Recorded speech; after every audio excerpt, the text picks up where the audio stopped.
Imagine this. You are Senator Lucius Vitellius, and it is March of the year 39 after Christ.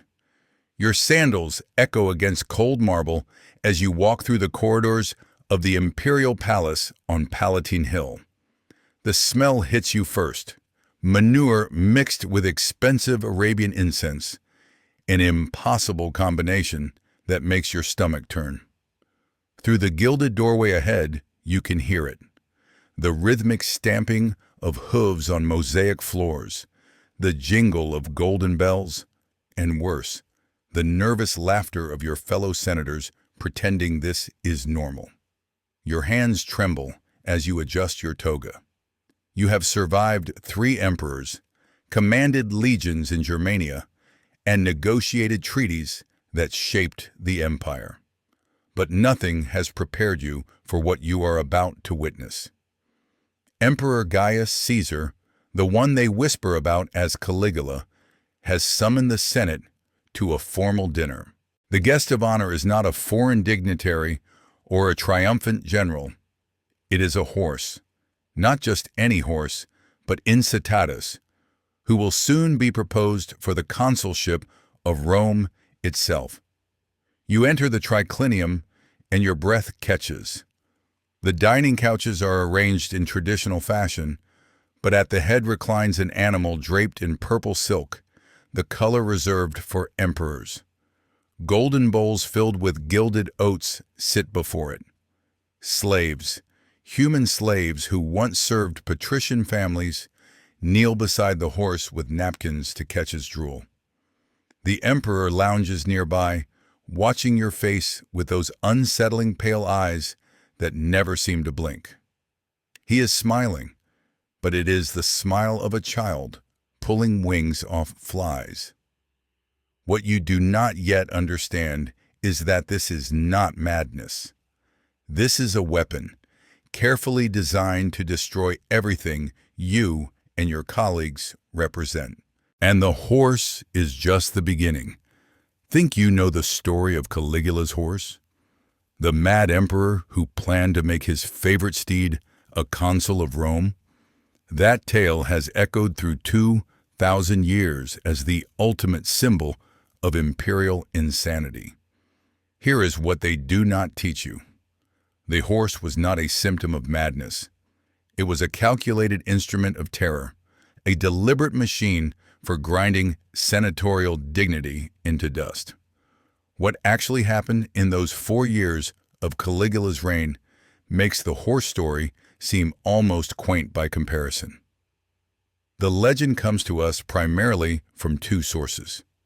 Suetonius, writing his Lives of the 12 Caesars around 121 after Christ, decades after the events, describes Incitatus living in a marble stable with an ivory manger, purple blankets, and a collar of precious stones. The horse allegedly had 18 servants, and guests were invited to dine with it. Dio Cassius, writing even later, adds that Caligula planned to make Incitatus a consul and a priest. These accounts have fueled centuries of storytelling about the mad emperor and his beloved horse. But here is what modern historians often overlook in their rush to diagnose ancient mental illness. Every single detail served a purpose, and that purpose was the systematic humiliation of Rome's ruling class. The stable itself tells the story. Caligula did not build Incitatus a luxurious home out of affection for animals. He forced senators to fund it through special taxation, turning Rome's elite into stable hands for a beast. The marble came from quarries owned by families he had recently destroyed. The ivory was confiscated from the estate of Marcus Silanus, a senator Caligula had driven to suicide.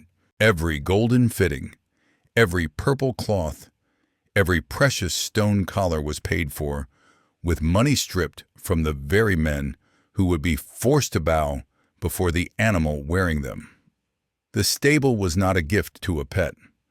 It was a monument to senatorial impotence. But the true genius of the horse strategy revealed itself in the daily operations of government.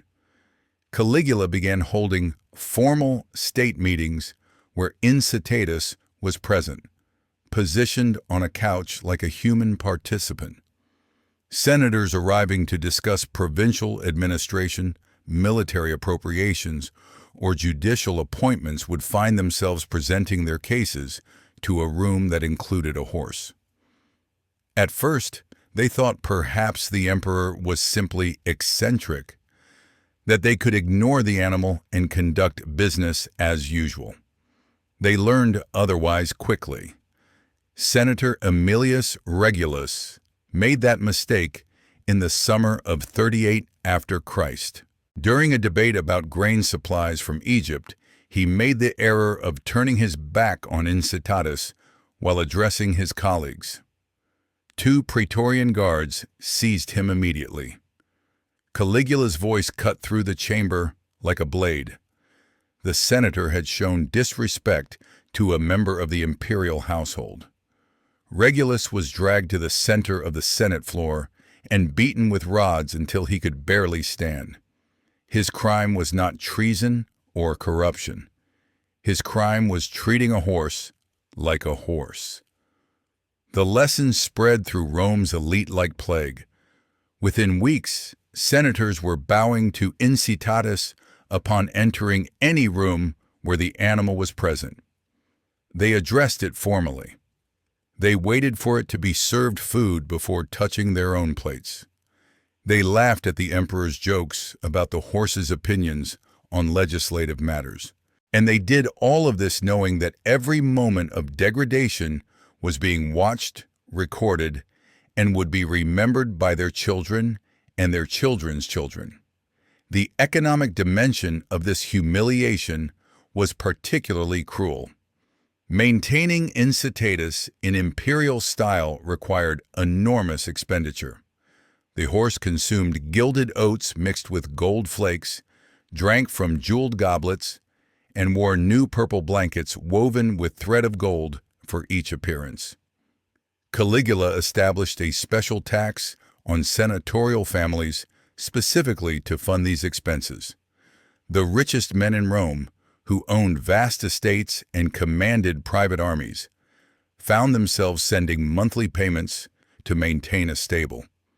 The invoices were itemized in deliberately insulting detail. 3,000 sestertii for blankets, 5,000 for golden bridle, 2,000 for the horse's birthday celebration. Some senators attempted subtle resistance. They sent payments late or questioned the accounting. Caligula responded by inviting them to special audiences where they would personally groom Incitatus. Senator Valerius Asiaticus, one of the wealthiest men in Rome, was commanded to spend an entire afternoon brushing the horse's coat, while the emperor watched and provided detailed instructions. Use longer strokes. Mind the sensitive areas near the flanks. Express your gratitude for the honor of serving such a magnificent creature. Asiaticus complied, his face burning with shame, knowing that refusing meant death or exile and the destruction of his family. The dining rituals became increasingly elaborate as Caligula refined his system of degradation. Formal banquets where Incitatus was present followed strict protocols. The horse was announced by heralds using the same grandiose titles reserved for foreign kings. Incitatus, beloved of Jupiter, companion to the divine Gaius, proposed consul of Rome. Senators rose from their couches and bowed. They remained standing until the horse was positioned and comfortable. Only then could they recline and begin eating. But never before the emperor had personally fed Incitatus its first portion of gilded oats. These dinners stretched for hours, courses arriving in succession while senators maintained conversations as though nothing unusual was occurring. They discussed philosophy, recited poetry, and debated legal principles, all while a horse chewed loudly at the head of the table and occasionally defecated on the marble floors. Slaves rushed to clean the mess, and the senators pretended not to notice. The absurdity was the point. Caligula was not insane. He was conducting a systematic experiment in how far human dignity could be compressed before it shattered completely. Now that you have witnessed how Caligula weaponized absurdity against Rome's elite, you are beginning to see the patterns hidden in history's shadows. What you are about to discover next reveals the true method behind this madness, systematic terror that makes the horse story seem almost merciful by comparison. If uncovering these buried truths about how power corrupts absolutely resonates with your curiosity about the real human experience behind the legends, subscribing ensures you never miss these deep dives into history's most disturbing revelations. The stories waiting ahead will challenge everything you thought you knew about ancient Rome and the nature of tyranny itself. Because what comes next will shatter every remaining assumption about this emperor's sanity. The horse was merely the most visible instrument in Caligula's palace of systematic cruelty. Behind the theatrical absurdity lay a machinery of terror that ground through Roman society with industrial efficiency. The emperor had discovered something profound about human psychology. People could rationalize almost any horror if it was introduced gradually enough, wrapped in ritual, and made to seem like the new normal. What began with a horse in the Senate metastasized into something far darker. The palace itself became a theater of calculated atrocity. Caligula constructed a special gallery overlooking the torture chambers, furnished with comfortable couches and refreshments. He invited senators and their families to watch entertainments, a carefully chosen word that made attendance seem optional. It was not. Those who declined invitations found themselves accused of disrespecting imperial hospitality. Those who attended witnessed horrors specifically designed to break their psychological resistance to imperial authority. Senator Marcus Junius Silanus learned the true nature of these entertainments in the winter of 38 after Christ. His family, one of the oldest and most distinguished in Rome, had maintained studious neutrality toward the young emperor. Caligula interpreted neutrality as insufficient enthusiasm. Silanus received an invitation to attend an evening performance. He arrived with his wife and 2 adult children, expecting perhaps a dramatic recitation or musical performance. Instead, they were shown to a viewing area above the palace dungeons where criminals were held before execution. What Silanus and his family witnessed that night was not justice or even revenge. It was theater crafted specifically for their horror. The prisoners below were not hardened criminals, but slaves from Silanus's own household, arrested that morning on fabricated charges of theft. Caligula appeared beside the family, explaining cheerfully that he wanted to give them the honor of watching their own property being corrected. The slaves were tortured methodically, each implement and technique described in clinical detail by the emperor. The psychological refinement was extraordinary. The slaves had been coached to scream Silanus's name, begging their master to save them. Silanus could do nothing but watch, his face frozen in an expression of controlled horror, knowing that any protest would result in his own family suffering the same fate. This was not madness. This was a carefully designed system for destroying any possibility of resistance. After that night, Silanus became one of Caligula's most vocal supporters in the Senate. He praised every imperial decision, volunteered his estates for taxation, and even offered his daughter to the emperor's bed. His spine had been surgically removed without a single wound on his body. The emperor developed other innovations that revealed the calculating mind behind the seeming chaos. He constructed a room entirely lined with polished bronze mirrors, so reflective that victims could watch their own torture from every angle. The psychological impact was devastating. Men who might have maintained dignity through suffering broke completely when forced to witness their own degradation reflected infinitely around them. The mirror room became so effective that Caligula used it for senators he wanted to convert into reliable tools.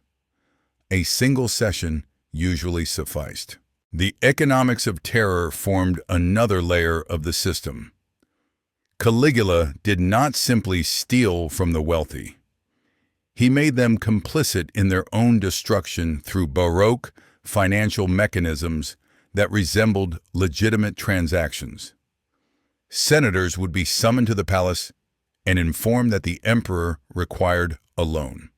The amounts were specific, carefully calculated to be just below ruinous. Senator Valerius Asiaticus might be asked for 200,000 sestertii.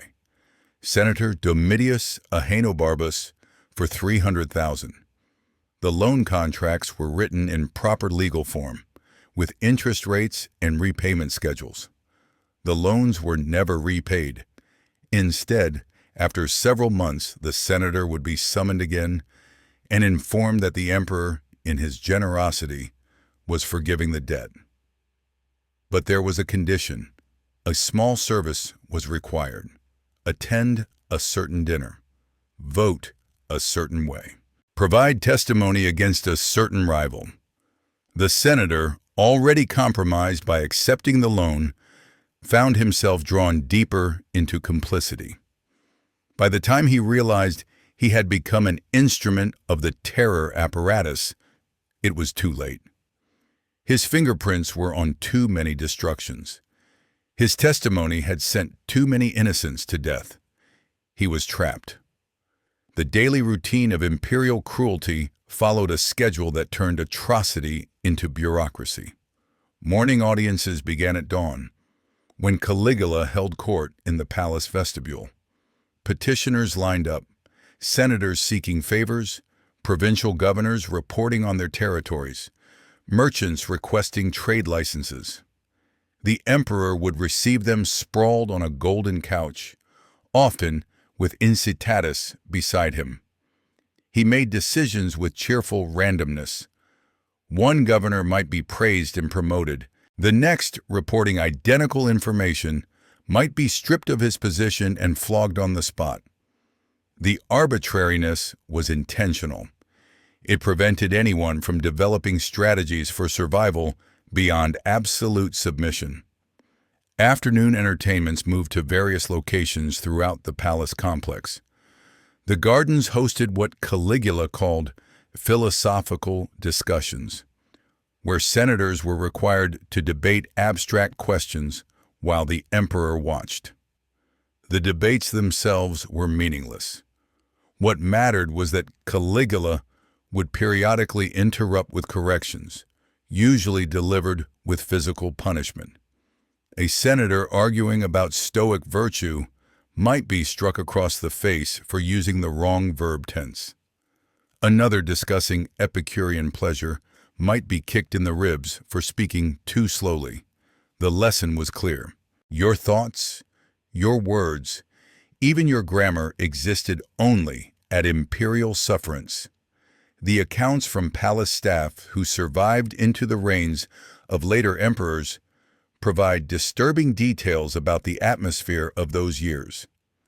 They describe an environment where no one made eye contact, where conversations happened in whispers, where everyone walked carefully, because sudden movements might be interpreted as aggression or disrespect. The Praetorian Guards, the elite soldiers supposedly protecting the emperor, developed a bitter cynicism that would eventually fuel the conspiracy against Caligula. They watched aristocratic Romans, men who commanded legions and governed provinces, reduced to groveling animals begging for scraps of dignity. One particular innovation reveals the calculating nature of Caligula's system. He established what he called the Collegium of Informants, a formal organization of citizens paid to report suspicious behavior. Membership was open to anyone, slave or free, creating a network of surveillance that penetrated every household in Rome. But here was the genius. Informants were rewarded not with fixed payments, but with percentages of the estates of those they accused. This turned Rome into a city of bounty hunters, where anyone with wealth became a target and anyone without wealth became a potential predator. The Collegium destroyed social trust completely. Dinner parties became minefields.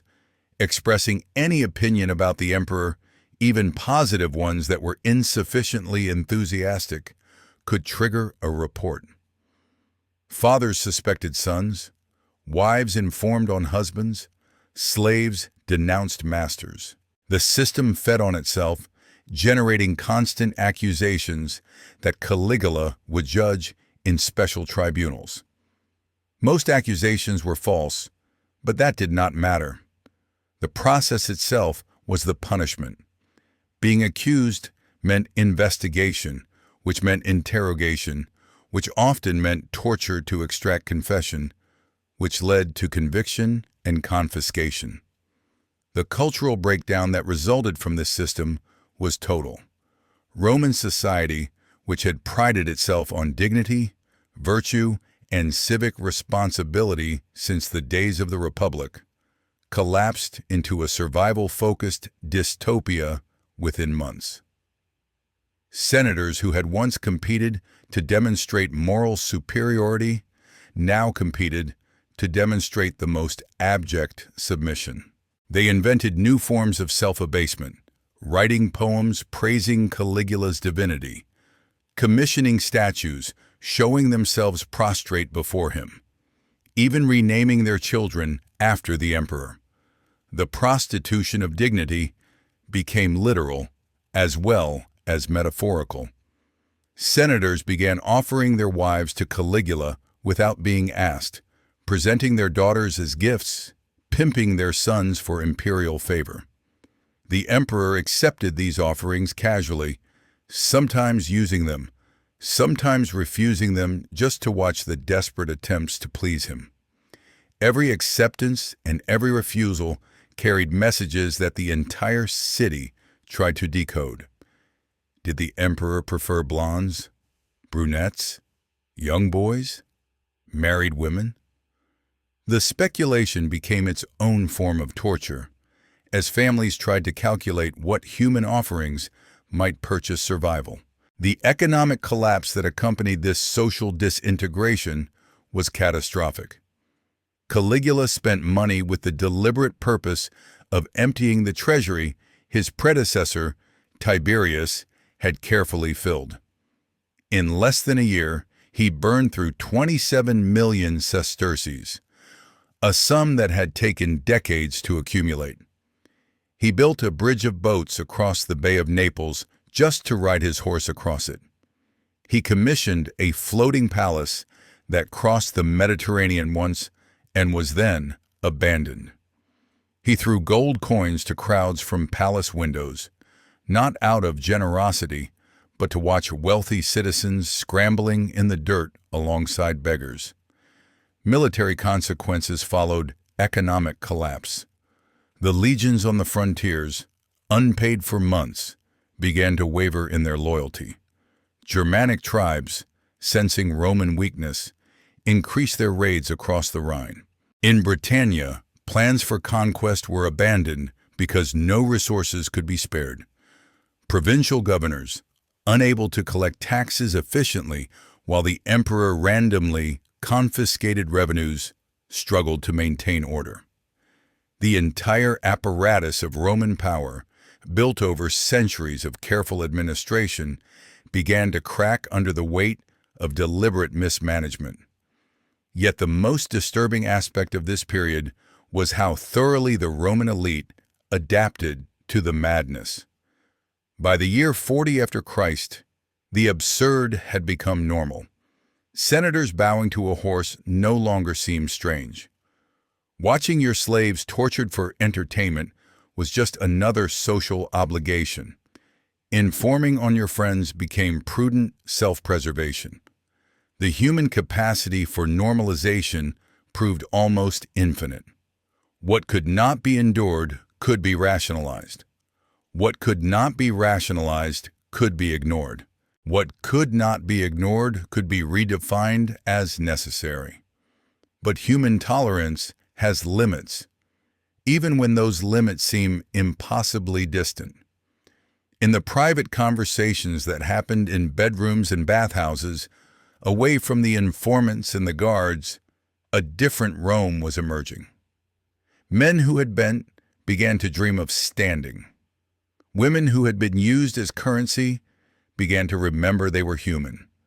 Soldiers who had watched aristocrats degraded began to question why they were protecting the degrader. The conspiracy that would end Caligula's reign was forming, not from moral outrage or political principle, but from something simpler and more powerful. People who have lost everything, including their dignity, have nothing left to lose. The winter of 40 to 41 after Christ saw Rome transformed into a city of whispered conversations and meaningful glances. Senator Annius Vinicianus, whose family had been destroyed in one of Caligula's confiscation schemes, began quietly reaching out to others who had suffered similar losses. He did not speak of rebellion or assassination. He simply asked questions. How long can this continue? What would happen if the emperor were suddenly gone? Who would take power? The questions themselves were dangerous, but they needed to be asked. Cassius Chaerea, a tribune of the Praetorian Guard, became the conspiracy's unlikely center. Caligula had mocked him repeatedly for having a high-pitched voice, forcing him to use obscene passwords when commanding the watch, and making jokes about his manhood in front of other soldiers. Chaerea was not motivated by grand political philosophy. He was motivated by the accumulated humiliation of a proud military man reduced to a punchline. His rage was personal, which made it pure and focused. The conspiracy grew slowly, carefully. Members included senators whose families had been destroyed, equestrians whose businesses had been confiscated, and Praetorian guards who were tired of guarding a monster. They did not seek to restore the Republic or install a better emperor. They simply wanted Caligula dead. The planning took months because everyone involved knew that failure meant not just death, but the complete annihilation of their bloodlines. Caligula's vengeance against the families of conspirators would be imaginative and thorough. The opportunity came on January 24th, 41 after Christ, during the Palatine Games. Caligula, despite his cruelty or perhaps because of it, loved public spectacles. He attended the theater regularly, surrounded by guards but also by the crowds he both courted and despised. The conspirators identified a vulnerable moment. The emperor would pass through an underground corridor connecting the theater to the palace, briefly separated from most of his security detail. Chaerea volunteered to strike the first blow. His fellow tribune Cornelius Sabinus would provide backup. As Caligula moved through the narrow passage, surrounded by only a handful of guards, who were themselves part of the conspiracy, Chaerea stepped forward. The password challenge that day was one of Caligula's obscene jokes directed at Chaerea. Instead of speaking it, Chaerea drew his sword and drove it through the emperor's jaw. The blow was not immediately fatal. Caligula fell, wounded but alive, and began to scream. What happened next reveals the depth of rage that 4 years of systematic humiliation had generated. The conspirators did not simply kill the emperor, they stabbed him 30 times, continuing long after he was clearly dead. They hacked at his body with a frenzy that shocked even the guards who were not part of the plot. This was not assassination. This was murder as catharsis, violence as liberation. When they finally stopped, Caligula's body was barely recognizable as human. The man who had made a horse a symbol of senatorial degradation died in a puddle of his own blood in a dark corridor, struck down by men he had considered beneath contempt. But the conspiracy did not end with Caligula's death. The plotters found the emperor's wife Caesonia and their infant daughter. They killed them both immediately. This was not cruelty for its own sake. This was the practical recognition that any surviving member of Caligula's immediate family could become a rallying point for loyalists. The baby, barely a year old, was smashed against a wall. Caesonia was run through with a sword. The conspiracy wanted no loose ends, no possibilities for revenge, no future claims to power based on blood connection to the dead emperor. The aftermath revealed how completely Caligula had succeeded in breaking Roman political culture. The Senate, freed from the tyrant, did not attempt to restore the Republic. They did not even pause to consider alternatives. Within hours, they had proclaimed Caligula's uncle Claudius as the new emperor.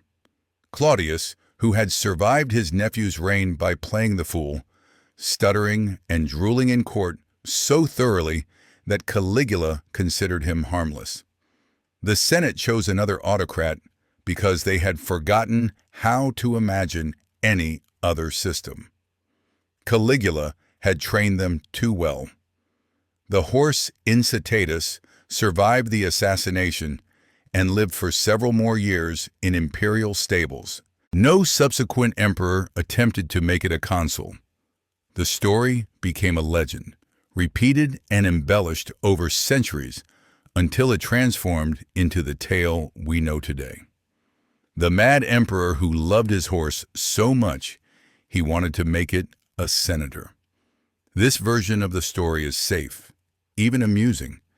It allows us to dismiss Caligula as simply insane, an aberration in Roman history who can be explained away with modern psychiatric diagnoses. But the real story is far more disturbing because it reveals something uncomfortable about power and human nature. Caligula was not insane in any clinical sense. He was extraordinarily rational, calculating, and effective at achieving his goals. His goal was not good government or imperial glory. His goal was the complete submission of everyone around him, the transformation of human beings into instruments that existed only to reflect his will. The horse was not a symptom of madness. It was a precision tool for measuring how far dignity could be compressed before it liquefied completely. The trauma of those 4 years shaped Roman imperial politics for generations. Claudius, despite his capable administration, lived in constant paranoia, trusting no one and maintaining elaborate security measures. Nero, who came to power 14 years after Caligula's death, inherited a Senate so thoroughly broken that they enabled his own cruelties without effective resistance. The Praetorian Guard, having discovered they could make and unmake emperors, would spend the next 2 centuries auctioning the throne to the highest bidder. The cultural impact ran even deeper. The Roman elite learned lessons from Caligula's reign that shaped their behavior for centuries. Never resist openly. Never show weakness. Never trust anyone completely. Always assume you are being watched. Always assume your words will be reported. These principles of survival under tyranny became embedded in Roman political culture. They made future tyrannies easier to impose because the population had been pre-trained in submission. You came into this story thinking Caligula's madness was about a horse in the Senate. Now you understand the horse was merely the most visible symbol of systematic terror that nearly destroyed Roman civilization itself. This transformation of perspective from absurd anecdote to calculated cruelty is exactly why these hidden histories matter. If this journey through power's darkest manifestations has awakened your appetite for truth beyond the legends, subscribing ensures you will continue accessing these revelations that popular history will not teach. Your understanding of how absolute power corrupts is not just academic. It is essential knowledge for recognizing these patterns wherever they emerge, in any age, under any name. The story of Incitatus, the horse endures because it is safe. It lets us believe that tyranny announces itself through obvious madness, that we would recognize it, that we would resist. The truth is more frightening. Tyranny often appears rational, even necessary. It introduces itself gradually, wrapped in ritual and precedent. It transforms the abnormal into the normal through repetition and punishment. It finds the breaking point of human dignity and applies precise pressure until dignity shatters completely. And most frightening of all, it succeeds not because people are weak, but because the human capacity for adaptation is almost limitless. The horse represents everything we misunderstand about power and its abuse. We remember the symbol and forget the system. We laugh at the absurdity and ignore the method. We tell stories about mad emperors and miss the calculated intelligence of sustained cruelty. Caligula understood something about human psychology that modern torturers and autocrats still exploit. The most effective way to break resistance is not through dramatic violence, but through the steady erosion of dignity, the normalization of the abnormal, and the transformation of human beings into things.